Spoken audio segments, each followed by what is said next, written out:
What happens when a television titan, a man who has mastered charm, wit, and stage presence, suddenly finds himself trapped in the most hostile interview of his career? This is a moment of pure, unfiltered television chaos, one that even a seasoned showman like Steve Harvey could never predict. He walked into the studio expecting a friendly exchange, a few lighthearted questions, a chance to shine his effortless charisma. After all, the View had always been a familiar, welcoming space. But that morning, the stage was set for something far more intense. A televised ambush that would leave audiences stunned and spark debates across the nation for weeks. Before we dive into this explosive encounter, hit that subscribe button and drop a comment below. Which talk show host do you think rules the art of on-screen confrontation? By the end of this story, your perception of daytime television and the masters who command it will be forever changed. It all began on an otherwise ordinary Tuesday morning. Steve Harvey entered The View set with his signature grin, a dazzling, magnetic smile that millions of Americans had come to associate with humor, wisdom, and undeniable swagger. His navy suit was impeccable, the patterned tie a subtle announcement of confidence, and every movement, from the casual tug of his jacket to the confident stride toward the guest chair, spoke of a man fully at ease in his domain. The audience erupted, applause crashing like a wave across the studio, bouncing off the bright lights and cameras. These were his people, devoted fans who had followed him through decades of late-night shows, game shows, and viral moments. The atmosphere was electric, a celebration of a man who had perfected the art of connecting with hearts and minds alike. The hosts, Whoopi Goldberg, Sarah Haynes, and Sunny Hostin, welcomed him with warm smiles and genuine energy. Whoopi, the seasoned captain of the show, leaned forward with authority and charm, ready to steer the conversation smoothly. But then there was Joy Behar. Poised at the far edge of the table, she sat like a predator, her posture rigid, arms crossed, eyes sharp. While everyone else radiated warmth, she radiated calculation, a quiet tension that Steve's instincts immediately picked up. A career in the spotlight had trained him well. He noticed the warning signs but dismissed them as the normal jitters of live television. "Steve Harvey, everyone!" Whoopi's booming voice cut through the air, applause swelling once again. "We're so thrilled to have you here today." "Thank you for having me," Steve replied, his grin shining like a beacon. The smile that had cemented his place in entertainment history was on full display, a perfect blend of charm and reassurance. Sarah Haynes kicked things off, her tone warm and engaging. "So, Steve, your new book on relationships is already a bestseller. What inspired you to write another guide for couples?" Steve leaned forward, elbows on knees, in his element. Relationships were his playground, a space where humor met wisdom. "You know, Sarah," he began, smooth and confident, "decades of hosting Family Feud and connecting with families taught me one thing. Communication is everything." He shared stories of couples he'd encountered, newlyweds, longtime partners, those on the edge of breaking, and others who had lost the words to truly connect. He spoke with humor, with insight, with the kind of honesty that resonates. The audience was mesmerized, nodding, laughing, hanging on every word. But then the camera shifted to Joy. No smile, no nod, no pretense of engagement. Just a gaze that cut through the air like a sharpened blade. A slow-burning intensity that hinted at an impending strike. One Steve Harvey had not seen coming. And in the next moments, the studio's cheerful veneer would crack. Laughter would falter. Tension would spike. And one of television's most unshakable figures would be forced into a confrontation that no one, not even him, could have predicted. When couples stop truly listening to each other, that's when the real problems begin, Steve Harvey declared, his voice steady and warm, carrying the confidence of a man who had navigated decades in the spotlight. The audience responded with murmurs of agreement, hanging on every word. It was classic Steve, wise, poised, and effortlessly commanding.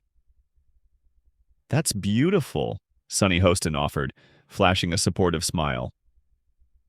And the reviews for your book have been incredible, Sarah Haynes added, her enthusiasm lighting up the table. But Joy Behar... Joy was shifting in her seat. She was a coiled serpent, and everyone could feel it. While the room remained relaxed, her posture was rigid, her eyes sharp, her jaw locked. Every subtle movement spoke of a calculated strike. Steve, seasoned as he was, felt it. The temperature in the room had just dropped. "Joy, you look like you have something to say," he teased lightly, trying to diffuse the tension with humor, leaning into his charm. But it was already too late. Her gaze narrowed, and then came the blow. "Well, Steve," she began, measured and deliberate, "I've been reading your book, and I have to ask, don't you think it's a little hypocritical for someone who's been married 3 times to be giving relationship advice?" The studio froze. The laughter vanished. The audience went silent. The temperature seemed to drop 10 degrees. Sonny's eyebrows shot up in disbelief. Sarah's smile faltered into shock. Even Whoopi's eyes widened, signaling that the conversation had crossed into dangerous territory. For a moment, Steve's million-dollar smile flickered, a crack in the armor visible to millions. Then, as if anchoring himself, he pressed his hands together on the table and spoke, calm but firm. "Joy, I think my experiences, both the good and the challenging, actually give me insight into what works and what doesn't. Every relationship teaches you something." But Joy wasn't there for insight. She was there for a confrontation. "But Steve," she pressed, leaning forward, "you've openly talked about your first 2 marriages ending in divorce. How can you sit here and tell people how to make their marriages work when you couldn't make yours work?" Whoopi tried to intervene. "Joy, I think what Steve is saying is—" "Let him answer," Joy snapped, cutting her off, her voice sharp and unyielding. The audience gasped. Off camera, the producers froze in shock. "I think our viewers deserve to know," Joy continued, her tone accusing, "why they should take relationship advice from someone with that track record." Steve inhaled slowly, a deep, measured breath. His jaw tightened, not in anger, but in effort containing the storm building inside him. Even under this personal barrage, he remained professional, the embodiment of restraint. "Well," he said deliberately, his voice now carrying a subtle steel beneath the calm, "Joy, I'm not sure what you're trying to get at, but I've been happily married to my wife, Marjorie, for over 15 years. We have a beautiful blended family, and yes, I've learned from my past mistakes. That's what growth looks like." Joy repeated the word, her laugh sharp enough to cut through the tension in the studio. "Growth? Or is it just good marketing?" A collective gasp rippled through the audience. Joy's arms folded, her posture a fortress of judgment. "How convenient," she pressed, "that your personal struggles become best-selling books." Uneasy murmurs swept the room. Sarah covered her mouth, horrified. Sonny looked like she might jump across the table to intervene. Even unflappable Whoopi shifted, her expression telling everyone that live television had just tipped into chaos. Joy wasn't finished. Her voice dropped icy and precise. "And another thing, Steve. Those comedy specials from the 90s. Some of that material about women, well, it hasn't exactly aged well, has it? So how can anyone trust that your advice isn't just the same old outdated thinking?" Steve set his coffee mug down with a firm, muffled thud, the sound amplified by the microphones. His patience, stretched to the limit, was beginning to fray. The storm had arrived. "Joy," Steve said, turning to face her fully, his posture rigid, a wall of calm defiance. "I came here to talk about helping people build stronger relationships, not to be put on trial for things I said decades ago as a comedian." His voice remained steady, but beneath the calm was steel, a line drawn firmly in the sand. "Comedy evolves," he continued, gaze unwavering. "People evolve. and I think my track record speaks for itself." A few tentative claps rippled through the audience, cautious, almost afraid to break the charged tension in the air. Others simply stared, their faces frozen in shock at the raw intensity unfolding before them. This was no longer a friendly debate. This was no ordinary disagreement. This was Joy Behar conducting a live interrogation, and Steve Harvey refusing to be broken. The tension in the studio was electric, a powder keg ready to ignite. And ignite it did. "Does it, though?" Joy shot back instantly, her voice sharp as a razor slicing through the thick atmosphere. She didn't hesitate, not for a single beat. "Because from where I'm sitting, Steve, it looks a lot like you're profiting off giving advice on something you've struggled with your entire life." A low murmur moved through the audience. Steve blinked, momentarily stunned by the direct hit. He opened his mouth to respond, but Joy pressed on relentlessly. "And frankly," she emphasized, twisting the knife, "some of your past comments about women, comments you made willingly, suggest you might not be the best person to tell them how to find love." The room went ice cold. Sonny's jaw dropped. Sarah seemed ready to disappear into the floor. Even Whoopi Goldberg, veteran of countless on-air storms, seemed caught off guard by how far Joy was willing to push this. Leaning in, Whoopi tried to regain control. "Maybe we should focus on the positive feedback the book has received." "No, Whoopi," Steve interrupted, his voice calm but now laced with an unmistakable edge. He turned fully to Joy, locking eyes with her, and the air seemed to crackle with tension. "Joy wants to have this conversation," he said, low and steady. "So let's have it, Joy." The studio felt heavier, the silence almost tangible. "You're sitting here," Steve continued, his voice cutting through the charged air, "trying to tear me down in front of millions of viewers. And for what? What's your agenda here?" Joy leaned back, a slow, satisfied smirk crossing her face. "My agenda is truth, Steve," she said smugly. "I think viewers deserve to know who they're taking advice from." She tilted her head condescendingly. "And honestly, your defensive reaction is pretty telling." That was the spark that lit the fuse. Steve's eyes narrowed, his spine straightening. "Defensive?" he repeated, voice rising, not shouting but swelling with controlled authority. "You're attacking my character, my marriage, my career, and you expect me to sit here and just smile and nod?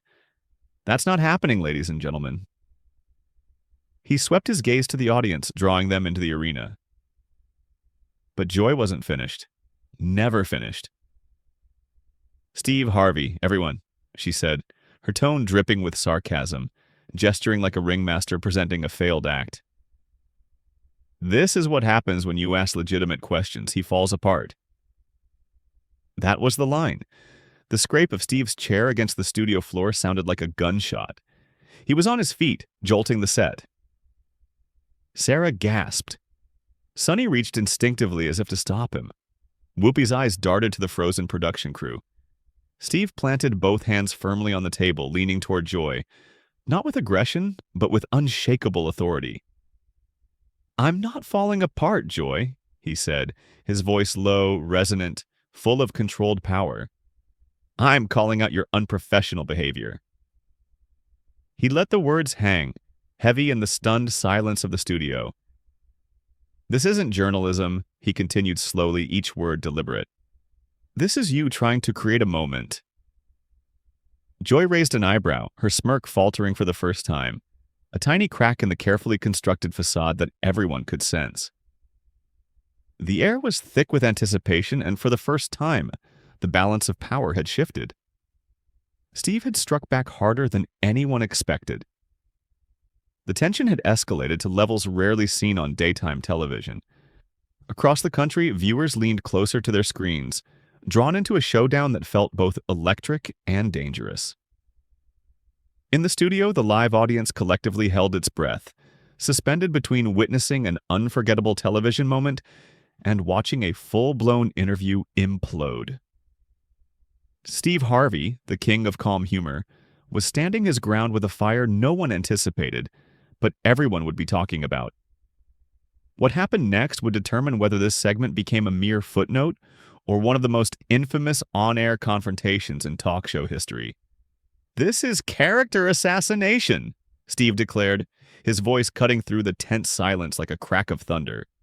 The studio was so still the hum of the lights seemed deafening. Audience members covered their mouths, eyes wide with disbelief. Some leaned forward, terrified to blink, afraid to miss a single second of the escalating drama. Others looked genuinely unsettled. This wasn't the lighthearted show they had tuned in to watch. It had become raw, uncomfortable, and intensely personal. At the table, the co-hosts were frozen. Sunny shot a nervous glance at Whoopi. Sarah clutched her note card so tightly her knuckles turned white. No one knew the right move. "Sit down, Steve," Joy commanded sharply, her voice slicing through the tension in an attempt to reassert dominance. "Sit down," Steve repeated, a bitter laugh escaping him, more hurt than humor. "Joy, you've spent the last 10 minutes trying to humiliate me on national television, and you think I'm the one embarrassed."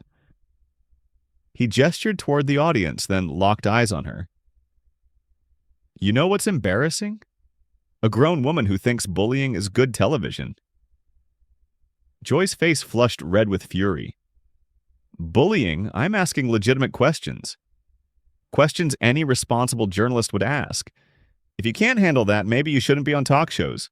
"Legitimate questions?"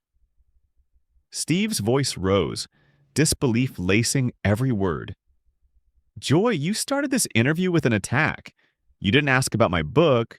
You didn't ask about my family. You didn't ask about my work, my philanthropy, nothing. You went straight for the throat the moment I sat on this stage. That's not journalism. That's a hit job." "Oh, please," Joy scoffed, rolling her eyes in theatrical disdain. "You're being dramatic. This is how interviews work in the real world. Steve, we don't just throw you softball questions so you can promote your book." Steve's composure began to crack, but his authority never wavered. He pointed a finger at her, each movement deliberate, each word a measured strike. "Joy, I've done thousands of interviews in my career. Every major network, every flagship program. I know the difference between a challenging inquiry and a targeted takedown, and what you're orchestrating falls squarely into the second category." The silence that followed was deafening. Whoopi finally raised her hands, attempting to intervene. "Perhaps we should cut to a commercial." "No," Steve interrupted, his voice sharp, slicing through her attempt to regain control. "Joy ignited this, and we will extinguish it here and now." A wave of disbelief washed over the studio. No one, neither the seasoned hosts nor the captivated audience, was prepared for a guest to seize control of a live broadcast in such a commanding way. Joy folded her arms, a shield of defiance, leaning back in her chair with a provocation-laden expression. "Fine, Steve. Let's see this through," she said, surging forward, eyes locking onto his like a predator. "You want to speak of personal assaults?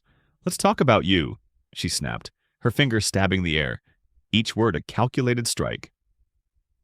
"Let's dissect the empire you built on the backs of female caricatures, on laughter aimed at them, reducing women to punchlines, and now you dare to reinvent yourself as some sage of relationships?" A harsh scoff punctuated her words, the audacity of her accusation breathtaking. At his sides, Steve's hands clenched into tight fists, not in threat, but in a desperate effort to contain the storm of anger, hurt, and disbelief raging within him. "Joy," he began, his voice low, strained, a fragile attempt to restore reason. "You clearly harbor some deep-seated grievance against me. Because this degree of animosity—" "This is not standard procedure," Steve said, his hands opening in a gesture of raw confusion. "Did I slight you in some forgotten moment? Did a careless word at some industry gala wound you? Because this feels intensely personal." Don't flatter yourself, Joy snapped, the words snapping like ice. This has nothing to do with you personally. This is about public reckoning, accountability. Accountability, Steve repeated, tasting the word like ash. You cannot simply erase your history. Joy pressed on relentlessly, demanding amnesia from everyone in the room. Steve's voice cracked, not from weakness, but from the sheer weight of shock and disbelief. He took a half step back, drawing in a breath that seemed to pull all the air from the studio.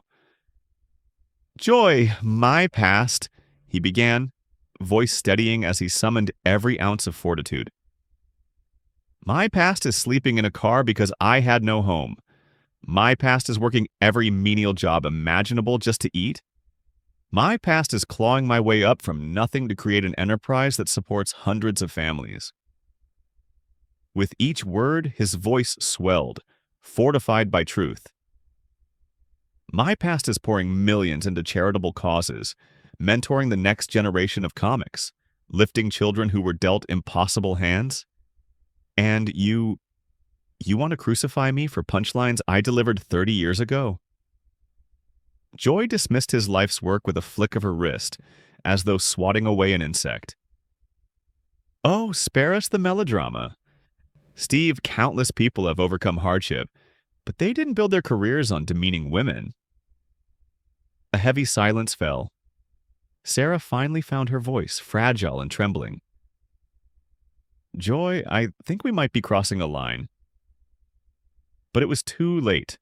The boundary had shattered. The confrontation had cemented itself as one of the most volatile exchanges in daytime television history, and the storm had not yet passed. This is a public dismantling of a man's character, Steve declared, his voice echoing like thunder in the silent studio. The air was so thick it seemed to hum with tension. Audience members covered their mouths, eyes wide with shock, some leaning forward, terrified to miss a single moment. Others were visibly pained. This wasn't the breezy, lighthearted show they had tuned in for. It had become raw, uncomfortable, and intensely real. At the host table, the co-hosts were statues. Sunny shot a panicked glance at Whoopi. Sarah's knuckles turned white around her note cards. The rules of engagement had vanished. Sit down, Steve, Joy commanded, her voice a whip cracking through the tension.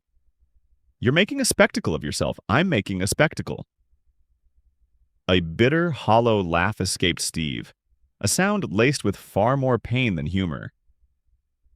Joy, you've spent the last 10 minutes attempting my public humiliation, and you have the audacity to claim I'm the one causing a scene? He gestured toward the audience, then snapped his finger back at her. Do you want to know what's truly a spectacle? A grown woman who mistakes cruelty for compelling television. Joy's face flamed crimson. Cruelty? She hissed. I'm asking legitimate questions. Questions any credible journalist would be obligated to ask. If you can't handle them, perhaps you should avoid the talk show circuit entirely. Legitimate questions? Steve's voice rose in a crescendo of disbelief. Joy, you opened this segment with a full frontal assault. You didn't ask about my book. You didn't ask about my children. You didn't ask about my charitable work. Nothing. You came for the jugular the second I stepped on this stage. He shook his head, disbelief etched into every line of his face. That isn't journalism. That's a premeditated takedown. Oh, please, Joy scoffed, rolling her eyes with theatrical disdain. You're being overly dramatic. This is how interviews work in the big leagues, Steve. We don't just serve up easy pitches so you can hawk your latest project. Steve's finger leveled at her, his formidable composure finally showing cracks, but his authority remained undeniable. The storm had reached its peak. Joy, I've sat through thousands of interviews in my career, Steve began, his voice steady but charged with controlled intensity. Every major network, every flagship show. I know the difference between tough questions and personal attacks. He jabbed a finger toward the table, punctuating his words. And what you're doing is the latter. Finally, Whoopi found her voice, raising her hand slightly as if trying to calm a storm. Maybe we should take a commercial break. No, Steve cut in sharply, eyes locking on Joy. Joy started this, and we're going to finish it, right here, right now. A ripple of astonishment passed through the studio. No one, neither the host nor the audience, was prepared for Steve Harvey to refuse a commercial break. Joy crossed her arms, leaning back in her chair with a look that was almost taunting. Fine, Steve, let's finish this, she said, then leaned forward, eyes fixed on him like a predator. You want to talk about personal attacks? Let's talk about you. Her finger jabbed in the accusation. Let's talk about how you've made a career out of stereotyping women, laughing at them, reducing them to punchlines. And now you're trying to rebrand yourself as some kind of relationship guru. She scoffed loudly. The hypocrisy is stunning. Steve's hands curled into fists at his sides, not in threat, but tight with raw emotion, anger, hurt, disbelief. Joy, he said slowly, his voice almost pleading for reason. You clearly have some personal issue with me, because this level of hostility, this isn't normal. He spread his hands in a gesture of confusion. Did I offend you somehow? Did I hurt your feelings at some industry event? Because this feels personal. Don't flatter yourself, Joy shot back instantly, her tone icy. This isn't personal. This is about accountability. Accountability? Steve repeated incredulously. You can't just reinvent yourself and expect everyone to forget your past, Joy interrupted, voice sharp and unwavering. My past, Steve said, his voice cracking. Not from weakness, but from the sheer shock of her relentless attack. He stepped back slightly, taking a deep breath. Joy, my past includes growing up homeless, sleeping in my car, working every job I could find just to survive. My past includes clawing my way from nothing to build a media empire that employs hundreds of people. His voice grew stronger with each word. My past includes giving millions to charity, mentoring young comedians, helping kids who were dealt a bad hand in life. He gestured toward the silent audience. And yet, you want to focus on jokes I told 30 years ago? Joy waved her hand dismissively as if swatting away an insect. Oh, here comes a sob story. Gasps echoed through the audience. Steve, she continued, condescending, plenty of people overcome adversity without making degrading comments about women along the way.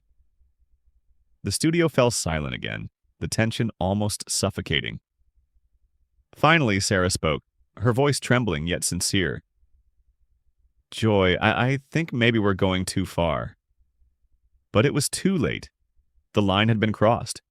The confrontation had officially cemented itself as one of the most explosive, unforgettable moments in daytime television history.